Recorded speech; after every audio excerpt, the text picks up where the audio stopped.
my name's Abtine. I'm chief product and one of the co-founders at Chexy.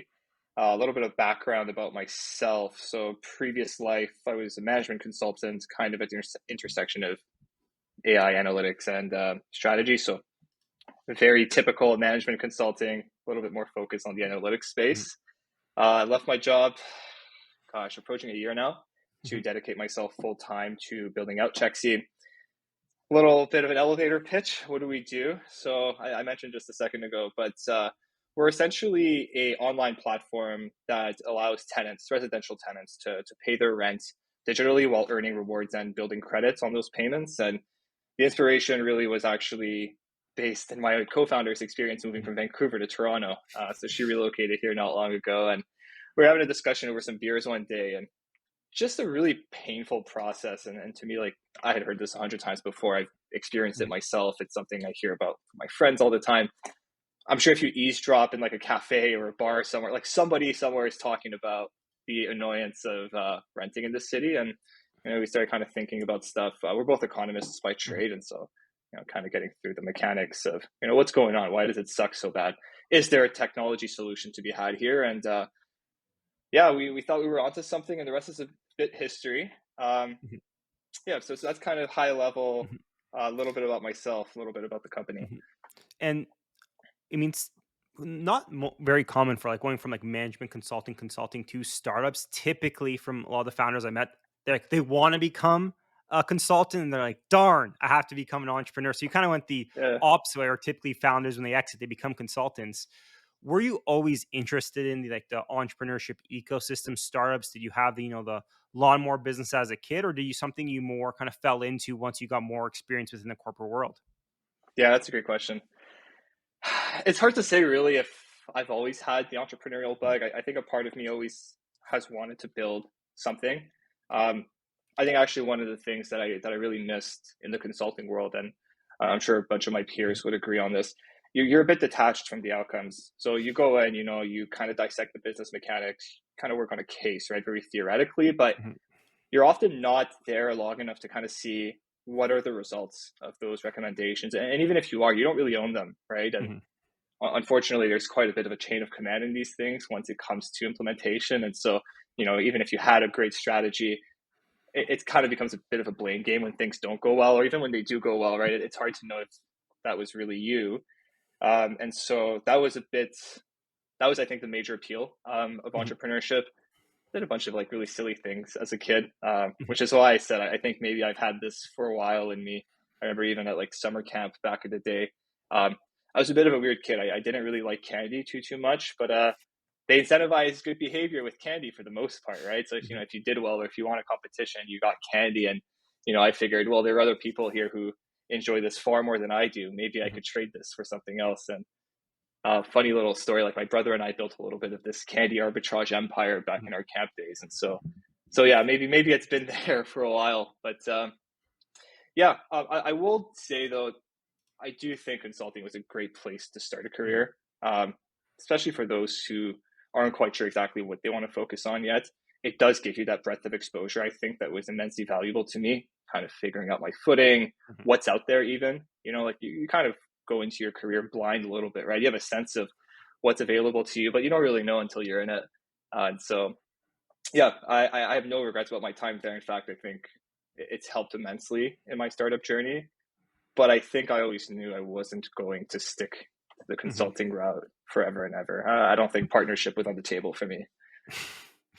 Yeah, no, I always think consulting is great because, like you said, you get an experience most of the time, depending on what type of consulting, like different industries, different businesses. See if you want to work for a multinational, if a smaller team, it really gives you an exposure where a typical job very hard to do because you're really only working for one company doing one Yeah, thing.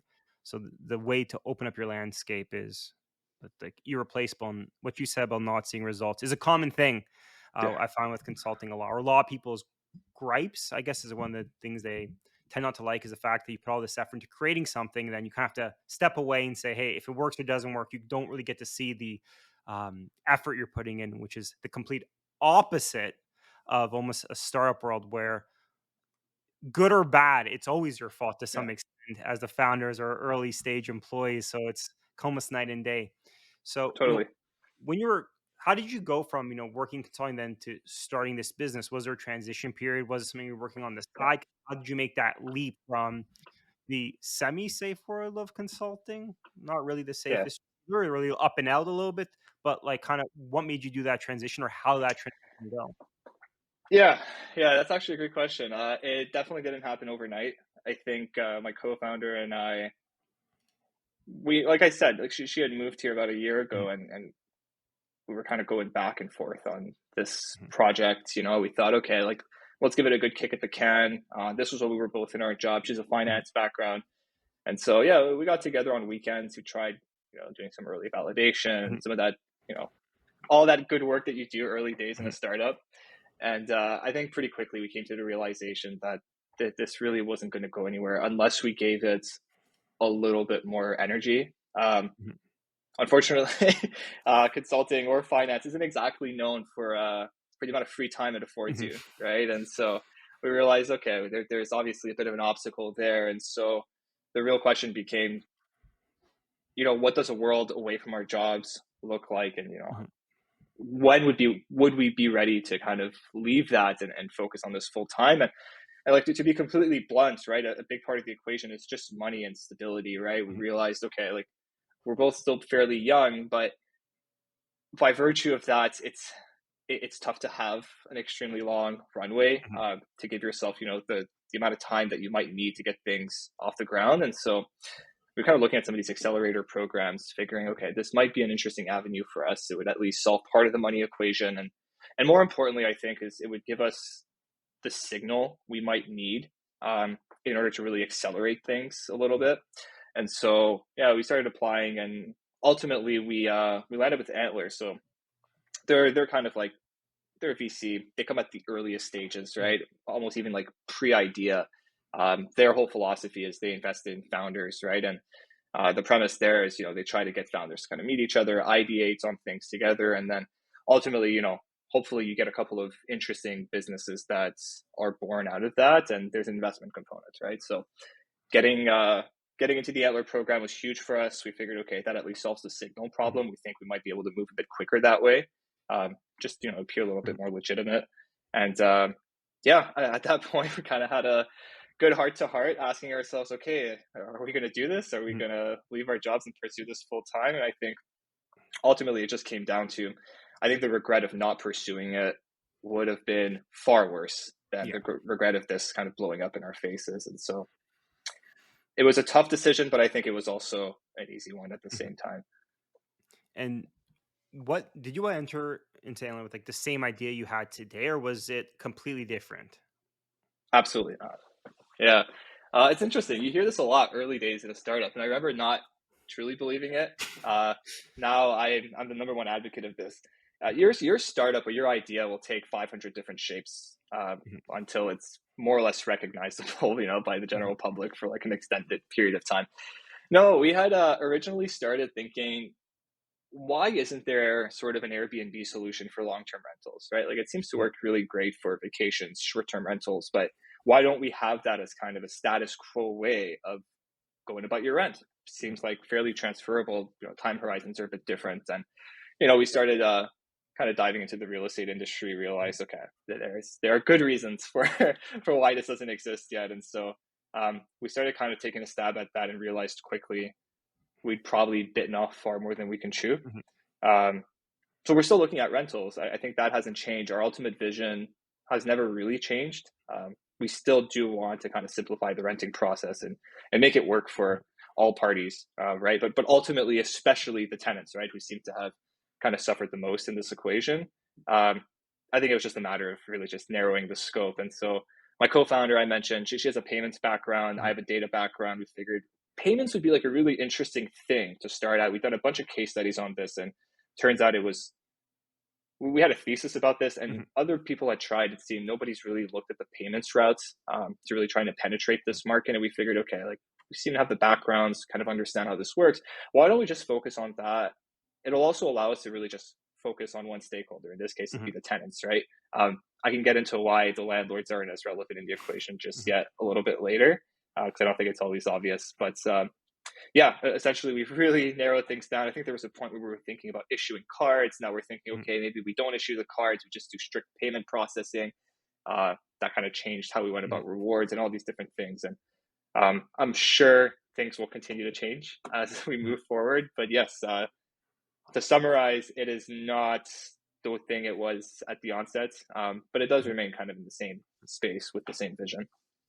And that's such a common thing, I think, is that people entering, they're always, have the one startup, or especially earlier on the ideation phase, or even at seed funding stage, or even funding stage, it's like, okay, we have this one idea, and then so many pivots to the final product. I mean, almost all startups have had that story, but it's so funny talking to founders at the beginning. They're like, no, no, no, no, no. This is the greatest idea. This is how it is. Like, I'm on. This is like the right path. And then a week later, Mhm. they're like, oh, last week me was so wrong. I can't Yes, believe I was that dumb. This week it's just that pivoting, but it also shows a good sign of like you need to adapt, right? Because no matter how good you think your idea is, as you're saying, if no one's going to pay for it, no one's interested in it. You're the only customer then.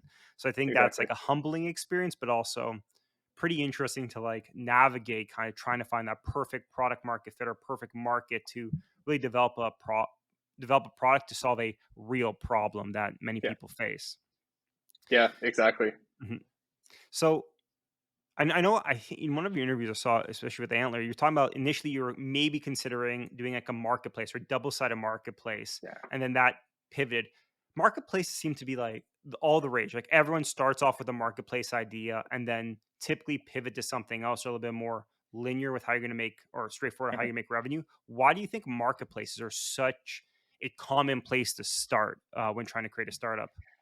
I think a big part of it is they're very familiar, right? We've seen a Mhm. bunch of other examples. Early days, right? You had Kijiji, Craigslist, things have kind of evolved. We've had Facebook venture into Facebook Marketplace, and it turns out that marketplaces actually tend to perform better when they're specialized. So, we've kind of seen things move away from jacks of all trades, kind of like Kijiji and Craigslist, to these more specialized versions, right? Like you can think of like Auto Trader, for example, Mhm. a couple others. Um, I think, yeah, there's that. They're also relatively easy to understand.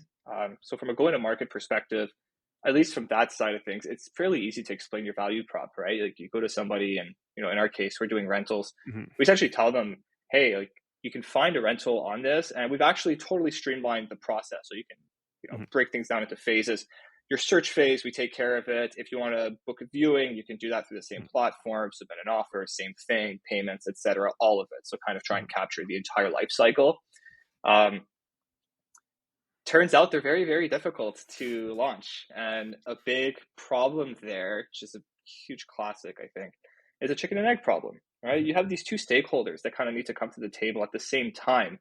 And they're both looking for the other one to be there, right? And if they're Mhm. not, there's no reason for them to be there. So in our case, as a tenant, it's going to be very tough for me to go to a marketplace where no landlord has listed a property. Why would I go search there if there's nothing Mhm. to search? And as a landlord, why would I depart from status quo and put my listing somewhere where nobody's going to see it? Mhm. And so that was obviously a challenge. There are other challenges in that, landlords and tenants, at least at a high level, have Mhm. conflicting interests, right? Tenants want to get the best deal possible. Landlords want to make the most money as possible from that same listing. And so obviously there's a conflict there. Mhm. So we figured, okay, if it's going to be tough to bring both stakeholders to the table at the same time, it might make sense to find a way to bring just the one, right? And then Mhm. maybe once you accumulate some sort of a critical mass, try and entice the other one to come to the table. And then maybe a marketplace would be a little more viable at that point. But Mhm. very, very tough thing I've learned very quickly to kind of take to market. And so that's why we've really narrowed things down, especially because it allows us to just focus on one persona's interests. Mhm. I think you really hit the nail on the head there. I find that a lot of times this was similar to the idea. I mean, almost a few years ago with startups, where it's like I'm going to build a app or like a high, and we're going to make money through marketing. Once we get a million users, it's super simple because we have a million Mhm. users on the platform. You can advertise to them. But like you said, there's a chicken and egg problem. You can't get one side without the other. And a lot of times, all these marketplaces is unless you have a very explosive growth, it's Yeah. the network effects is so minimal. So yeah, I think it's really funny how a lot of companies start with like, hey, we're gonna make a marketplace, and then you try to develop it because, like you said, very simple to understand. Like people Mhm. know what marketplaces are, and then you launch it, and you're like, oh, there's no one buying and selling. I have to Yeah. make this volume up. So that's always like the biggest hurdle until you have critical mass. So you you really develop, I mean, work more on the product side as well. I remember seeing like you're pretty product knowledgeable. One thing always is always interesting with startups is that like there's 1,000 different things you can do. You can build almost the world to some extent. How do you know where to focus your time, or like have you figured out a method of saying like these features are need to have versus nice to have? How have you been able to really manage those two expectations with, I'm assuming, tenants asking for everything under the sun, how they love to see? How do you know what is really important versus things that could wait for like 2024, 2025 iterations of the Yeah. business? Yeah. That's a great question. I think as a product person, really any kind of business person, it's probably the single most important question to answer, but also the most difficult one to get Mhm, right. Yeah, just prioritizing what you could be doing. Because, like you said, there's a whole myriad of different mhm, opportunities and paths that we could be pursuing. And I can tell you right now, I've got this massive spreadsheet mhm, of bunch of ideas, just thinking like, oh, this would be a cool feature. What about this and mhm, that? We've heard this from so and so tenants and this landlord, etc. Um, there are a couple of frameworks. I find that it's far more art than science, at least at the mhm, onset. Ideally, what you do is you pick like a small group of fairly low effort things that seem to be high value, like that top right mhm, quadrant, ideally. Take it to market, test, see what the results are, and kind of iterate mhm, on that. Um, whole like build, measure, learn feedback mhm, loop situation, right? Until you get there, especially if you're pre-product like we are, and we are looking to launch actually mhm, relatively soon in the next couple of months. We're getting pretty mhm, close, but customer interviews, I would say golden. A lot of noise there, obviously, right? mhm, You'll find disparate groups kind of asking for conflicting things at times, and but from there, I think it's important to just kind of like narrow the conversation. I find has been fairly helpful and saying, okay, like let's have this great brainstorming session. Let's talk about everything that's wrong with mhm, your rent, and let's start thinking about solutions to that. But when it comes down to it, and the rubber hits the road, like what truly matters to you. If you could only have three things, for example, right? What would those things be? Again, a lot more art than science. I think one thing that's been especially telling for us has been trying to map out dependencies for the most part. mhm, And so when you get a good sense of what features depend on other features, right, you can at least start building some sort of a sequence and saying, okay, like there's no way this thing's going to be able to come out without this, this, and that. And so naturally these things have to precede it. And then you start evaluating those things. Saying, is this really mhm, the best place to focus our energy, even if it leads to this later on? Um, so, like I said, a couple of interesting frameworks there. But I mhm, do like thinking about things in terms of dependencies, obviously, kind of like very high level mhm, prioritizations, right? Like what are the must haves, should haves, could mhm, haves, wish to haves, etc. A lot of it, I think, has been focused mainly on qualitative data through our customer interviews. But at the same time, there's obviously a quantitative component to it. Like I said, I'm a data guy. mhm, Um, it's just very, very difficult to get meaningful data at this stage. And so, we get a couple of things here and there. We can kind of see, kind of even through like online mhm, analytics, what are the different features that people are clicking on to get a sense of what's resonating with them a little bit more. But yeah, I think that's the long and short of mhm, it. Mostly art, less science, but mhm. definitely an interesting question, I think. Mhm.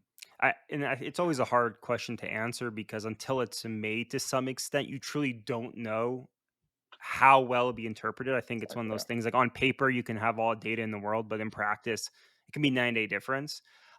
But what you touch on, which I think is a lot of times thought about, but I haven't actually heard many founders say it, is the fact of like building the sequence, like saying, okay, where's our end state? And let's work back from here. And like what feature opens up kind of the playing video games a lot, like talent tree. Like what talent Mhm. tree are we going to focus on? Because that is going to be an important part of it.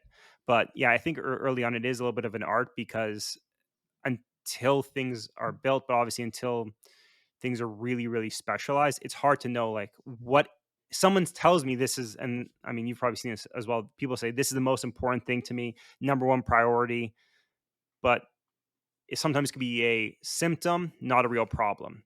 Mhm. Like, I mean, typically you always hear, I assume with rent as well, is like things are too expensive. Like it's so much money, it's so expensive, but you can't really make rent cheaper per se. Like it's Yeah. kind of like that's a win lose. Like someone's getting less money. So it's trying to figure out what are the things, I guess, we will touch on a bit more is like, where can there be benefit without hindering another group? And maybe the landlords, they're like, hey, I just need the money. I don't care how you give me the money as long as I'm getting paid or at least minimizing my risk to some extent. Right. So it's a really interesting process. That's always a challenge. So you did touch on this a bit, like what, obviously you focus on payments more, but why did you typically, coming from more the B2B side, I would assume landlords have the property, have the money per se. What made you find that the tenants kind of more mass market became a better focus? Yeah. Yeah, great question. I think any investor, every investor really has asked us the same question, and most business people, same deal. Why go to B2C when you can go B2B, right? And one of the big reasons for that is landlords don't suffer from very significant pain points. Obviously, there are parts of the process that could be improved there, but for the most part, especially in this market, and again, we really are focused on the Canadian market and kind of trying to get to market through Toronto at first.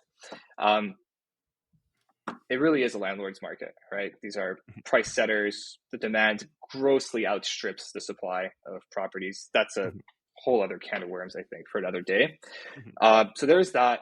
And we've seen this actually with other businesses trying to get to the landlords. And from what we've seen anyway, there has been kind of lukewarm levels of success and no true winners in the market. One of the interesting things actually about the Canadian market, which differs quite a bit from the American market and totally different landscape there. The overwhelming majority of landlords in Canada are essentially mom and pop, right? So the makeup is you have a couple of individuals, not a couple, a bunch of individuals with maybe a couple of doors, right? As opposed to the US, where there's a far larger prevalence of property managers, REITs, really what we call institutional landlords that have 100, 1,000, 10,000 doors, right? And so a B2B play there, I think, does make a lot more sense just because the economics totally differ with scale when you do look at those larger landlords. That just isn't the case here, right? And so the risk profile that landlords in Canada face is completely different than somebody who can kind of spread that risk over 10,000 doors or spread costs over 10,000 tenants.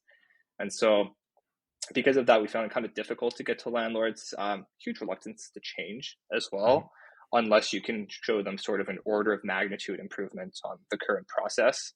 So that's one of the big reasons. The other thing, so kind of what I mentioned earlier, I think from a passion perspective, we do really care about the tenants in this equation. Sure, things could be better for landlords, without necessarily harming tenants.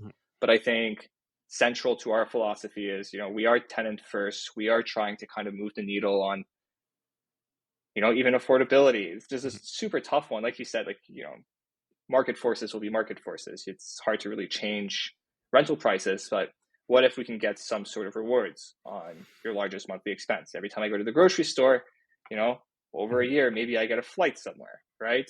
It'd be great to be able to get something like that through rent. And then there's a second fintech aspect to it. We were thinking, why is nobody building credit on the rent payments?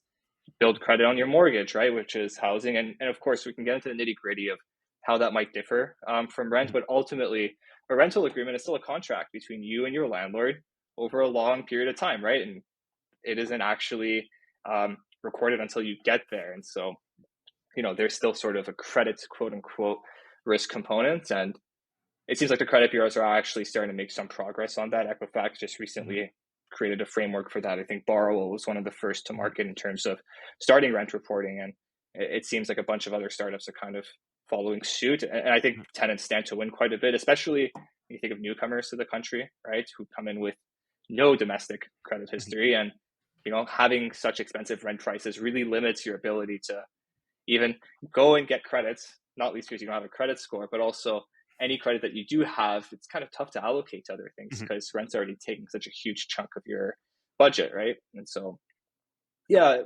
anyway, that was a bit of rambling, but long story short, I think the pain truly exists with the tenants. And as a result, I think personally, anyway, from a passion perspective, like I said, that's a worthy challenge to me. But there are also some of those economic reasons why I believe going after landlords first may not be, I think, the path forward, or at least we haven't seen anybody win doing that yet. I think that's something I didn't realize as much, especially I have a lot of friends in the States, family who live in the States, and same thing. When they rent their apartment, it's like a company. They have 10,000 units in New York. Mm, They're such a small part of it, but then it's funny when a lot of my people in Canada, like they'll have a second property they'll rent out, and they've always have tenants, and for them, it's like you said, it's maybe have two, three apartments. It's not their main source of income, or if they are retired, it is. But they're like, hey, I just need to cover my bills. I'm not trying to optimize this. This is not a high involved process. So, like you're saying, trying to sell to them unless they're going to see know, like multiple returns, it doesn't make much sense. Where I guess if you're doing $100 million of transactions, 1% is $1 million. So you're willing to spend, $20,000 to save $1 million. So right. that's interesting. That's interesting because I would never even assume in Canada, I would assume it'd be the same as the States. Like one guy owns 30 different, apartment Mhm. buildings, and that's where it all goes. But it's really interesting how the markets can be so different, yet just Right. across the border, they would think they're the same, but so many things are so different compared to the States, which is so funny. Talking Yeah, to exactly. Americans or talking to Canadians who've moved over there. Exactly. So, you're spending a lot of time building this and working on this. And one thing I remember you posting about was like building in public. I know you had a Mm. post about that and the idea of being, quite open with your journey. What does that mean to you? And why do you think, I mean, even a few years ago, a lot of people were very secretive about their startups. Like, I'm in stealth mode for 3 years. Why do you think we're seeing a shift to more being, I would say transparent, but more open to the process of developing a startup? Yeah. Yeah. It's actually something I've been thinking about more and more of late. I'm not entirely sure why the shift and Mhm, why now, or if anything's really changed over the last few years. One of the first learnings I had actually on this journey is that people don't care as much as you think they do about your ideas. mhm, And even if they do, the fraction of those people who will actually dedicate themselves fully to kind of cheating you, taking your mhm, idea to market first, is even smaller. mhm, Um, I mean, think of all the great ideas your friends have ever pitched you, right? And like, how many of mhm, them have you just like, oh, that's just great. Let me go and do that instead. mhm, Um, and then obviously, you can look at like larger companies who could totally beat you to market, right? Because they mhm, do have the resources to do that, for the most part, fairly focused on their own missions, right? mhm, And, kind of pivoting away from that unless it fits perfectly in mhm. their current offerings. And, if you're being innovative by definition, it's totally new, right? Yeah. I'm not quite sure that anyone's actually going to steal your ideas. Not to say it never happens or can never happen. It's just, I think the likelihood is next to zero. And so, if that's really been what's been keeping people from being a little more vocal or public about, their startup ideas, and maybe that's the whole reasons they were in stealth mode for three Mhm, years. I think for the most part, it's misguided. I could be wrong about this, mhm, but anyway, that's my perspective on that. In terms of building in public, yeah, I actually had one of my good friends mentioned this to me, and he's a huge advocate. He's been like, "Why aren't you mhm, doing this more? Like, just let everyone know like exactly what stage you're at, et cetera, et cetera." And I mean, there's obviously a lot of ugly in mhm, an early stage startup, right? Like, it's not all the glamour I think people see on TVs. Well, I could say that for a fact. Anyway, it hasn't been my experience, yeah. but other than that, I think there is a treasure trove of feedback and data to be gained by building in public, and so I've been trying to involve the public a little bit more, even as a product person. Right, once Mhm, you get to the nitty gritty of you know what does this mechanism actually look like, we have this feature, sure, but like now we're starting to build it out, start thinking of all these edge cases, and you don't have any experience yourself, right? It's like, what happens if you're renting with six roommates, right? And mhm, like one of them doesn't make rent on time. I don't know, that's never happened to me before. mhm, And so it would be great for me to be able to kind of lean on a community and ask them like, mhm, hey guys, we're trying to get in front of this. What has been your experience, and how can we kind of make sure that the product at least doesn't screw you if that mhm, ever happens, right? And so I think from a product perspective, that's been huge. And another thing, I think it really just kind of helps people get behind your company. There's nothing I think more powerful than seeing your feedback kind of show up in a company's mission and their product and whatever, right? And so, like I mentioned, we're trying to be tenant centric. We really want to put our money where our mouths is, mhm, right? And just kind of show people, especially tenants, that, hey guys, we're trying to solve your problem. Like, we have our own perspectives on this, sure, but ultimately we'd love to just hear like what's not working from you, mhm, right? And that doesn't happen overnight either, right? Building a community, I have learned is actually quite difficult. Mhm, But I do think there's a lot of value to be had there. And so, yeah, I've become a huge proponent of building in public. Hopefully, hopefully things I think kind of scale mhm, to where we need in order to really start um, driving like the real value of mhm, doing that. mhm. Yeah, it's always funny. I always found that like depending on the level of like how many startups people have had or how much success people have, it's always like first time founder or like first time people have an idea. They're like so secretive. They're like, Mm, I have the greatest idea in the world. If I tell them, they're going to steal the idea. And then there's like that curve where tell someone about it and they're like, oh, isn't that like the seven other companies that do the exact same thing? And you're like, yeah, I'm not a genius. Like other people have had this idea. And then it goes yeah, into like you said, like building it up and realizing like, oh, there's other challenges we can face. There's like other parts of the business. So it's really interesting to kind of see through the journey how people become obviously you keep things secret, but more open to like asking the community, like, hey, this feature we're looking into compared to other companies, like what do you think about or how do you deal with this problem? And mhm, I've always found working with other founders, like a lot of people, if you're trying to solve a problem they're very open to helping you or giving feedback and being brutally honest because yeah, they want a product to solve their issues. So it's always I mean, getting feedback from your customer before their customer is always great. And I think that's something we're seeing more and more, especially I want to say like social media, but we've seen a lot of companies and brands grow really fast due to that. That people feel like they're a part of this yeah, movement, this mission. They're part of something greater than just a faceless brand or faceless company. yeah, yeah, yeah, exactly.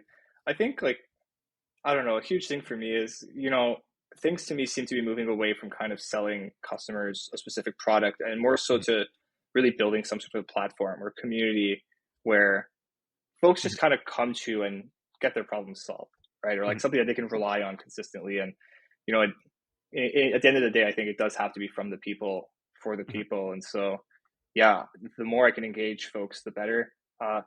On the topic of ideas, just very quickly, another really early learning, you come to realize that ideas, at least at a really high level, are about a dime a dozen.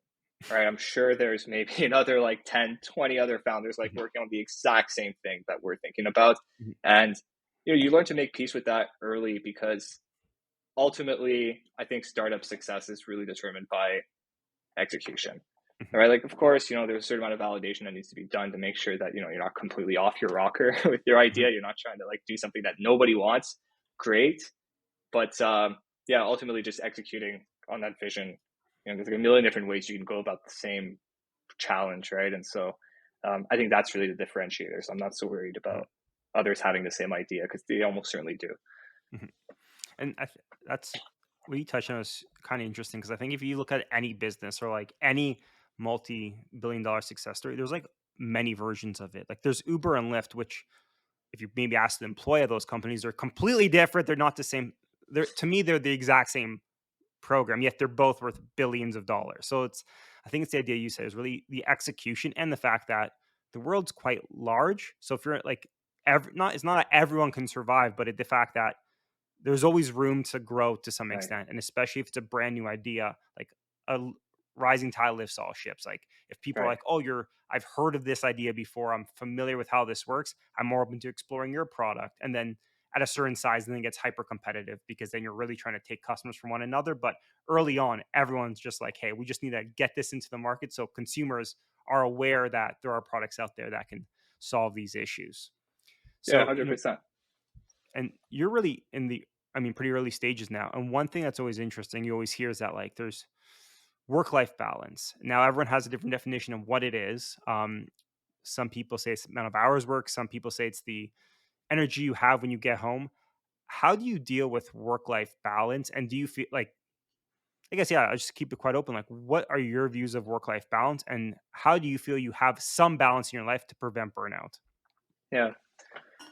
Yeah. I don't know if I have a concrete answer for folks. I Mhm, know kind of what works for me. I'm not sure there's a formula to mhm, this, but I think it was that second thing you mentioned. It really just comes down to how excited I am every day about really like getting out of bed and going about my business.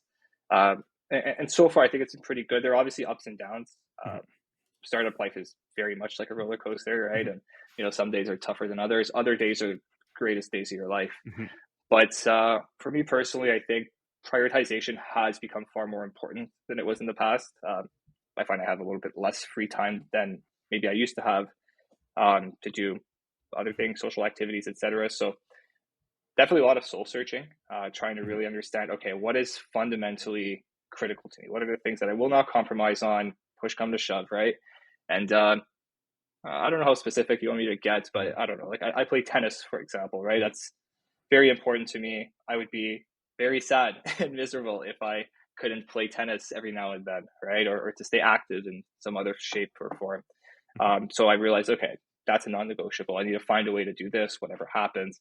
You know, this is really just on the long run, right? Like Mhm. some weeks, are a little bit more intense. It's okay. Like you compromise that week as long as it doesn't become a habit. I know it's a bit of a slippery slope, but Mhm. yeah, it's important to keep yourself honest. And I think a big part of it is also culture and the people you have around you. We're quite open about these things Mhm. at Chexy. We talk about it quite a bit. Like, hey, like, do you need some time? Like, are you doing okay? Those kind of things, right? Like, what do you really need so that you can really bring your best self to work when you are ready, Mhm. right? And so, yeah, like I said, I don't think there's a formula. Um, Finding a way to prioritize what truly matters for you there, that's huge. I know there are elements of my social life that I Mhm. try to preserve to the best of my ability, Mhm. right? I don't want to become a hermit. I don't Mhm. want to compromise all of my relationships to really focus on this full time because end of the day, even if this thing turns out to be successful beyond my wildest dreams, like you Mhm. want to share that with others, right? Or at least that matters to me. And so, Mhm. if there's nobody left standing at that point, then, it was kind of not useless maybe, but, um, not all it could have been. And so, Yeah. yeah, but I will say, still figuring it out myself. I'm Mhm. sure everyone else is too. If they've figured it out, give me a call after Mhm. this. But yeah, I think it's a continuous learning experience for sure. I, I like what you said there with kind of keeping a few things that are very important to you, like tennis and staying active. I think that is one thing I spoke to a lot of founders, and it's a learning I feel you found out pretty early on was the fact that a lot of them, they realized they were maybe burning themselves out and they were miserable every day. So like they were working. I mean, everyone kind of embellishes how long, but let's say like 120-hour weeks, right? But the fact is, they were only maybe productive for 40 of them because they were just Right. like miserable and burnt out. So then, one thing a lot of people figure out, and funny enough, a lot more on the product side than the business side, is the fact that if I can get the results, the idea is to get as much done as quickly as possible. The Mhm. amount of hours you work doesn't really matter if you get the same amount Yeah. done in 40 hours versus 80 hours. Mhm. And I think it's funny as you talk to like older in a sense of like more senior entrepreneurs or senior people in businesses, they learn very quickly that like, oh, I have to get my sleep. I need Yeah. to, and like you said, like some weeks are rough, but on average, if you're sleeping 2 hours, 4 hours a day and you can't think straight, how are you going to create a business? So Yeah. Yeah. it's interesting and so important to keep Yeah. For health sure. a part of it. That's huge. Like I was sick for like about a Mhm. week, a couple of months ago now, and totally useless. I couldn't do anything, right? And the entire time I was thinking to myself, like this can't happen all the time because if it does, like things don't go anywhere. And because it is so early stage, there's no one really to pick up the slack. If you're Mhm. not there, it's truly felt.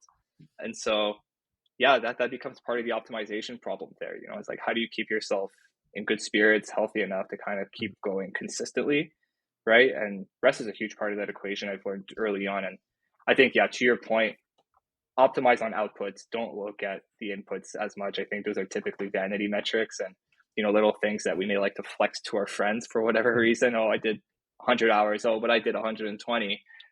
Nobody cares, right? Mhm. I think it really just comes down to are you getting the results that you need? And hey, if resting, going up for a game of tennis, if that's what's going to get you there, then go and do those things, right? And Mhm. there's also something to be said for just your quality of life. Ultimately, you're doing this whole thing for a reason, right? And there definitely is, I think, a critical point where the suffering doesn't, I mean, I guess the reward doesn't warrant the suffering, right? Mhm. So you got to be honest with yourself in those cases too. I think that's something a lot of people, looking back on their life, sometimes always regret. But it's like, oh, why did I work so hard for this or spend so much time? But I think it's obviously the state of mind because the same thing as some people.